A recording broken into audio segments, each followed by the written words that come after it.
IAS institute నిర్వహిస్తున్న all India scholarship exam pass అవ్వండి. 2 years ఫీజులో 50% మాత్రమే పే చేయండి. ఆడపిల్ల జన్మించిందనగానే అత్తింటి వారు అసంతృప్తి వ్యక్తం చేయడం, కోడల్ని వేధించడం సహజంగా మనం చూస్తూనే ఉంటాం. కానీ అలాంటి చీత్కారాలకు చరమగీతం పాడుతూ ఓ కుటుంబం ఆడపిల్ల పుడితే లక్ష్మీదేవి పుట్టిందని ఆనందంతో తల్లి బిడ్డకు పూలు పరిచి ఘన స్వాగతం పలికి మురిసిపోయారు. సాక్షాత్తు లక్ష్మీదేవే వారి ఇంటికొచ్చిందని మురిసిపోయారు. ఈ అపూర్వ ఘటన మహబూబాబాద్ జిల్లాలో చోటు చేసుకుంది.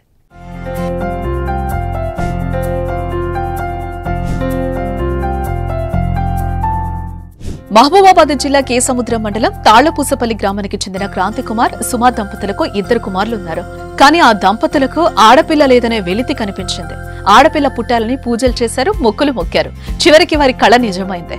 3వ కాన్పులో పండంటి ఆడపిల్లకు జన్మనిచ్చారు ఆ దంపతులు. ఇక అనుకున్నట్లుగానే ఆడపిల్ల పుట్టడంతో వారి ఆనందానికి అవధులు లేవు. దీంతో ఆ కుటుంబం అంతా సంతోషంతో సంబరాలు చేసుకుంటున్నారు.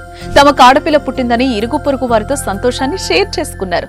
స్వీట్లు, మిఠాయిలు పంచుతో సంబరాలు చేసుకున్నారు. అలా ఆసుపత్రి నుంచి ఇంటికొచ్చిన తల్లి బిడ్డకు కుటుంబ సభ్యులు ఇంటి ముందు పూలతో అలంకరించి రావమ్మ మహాలక్ష్మి అంటూ ఆహ్వానం పలికారు.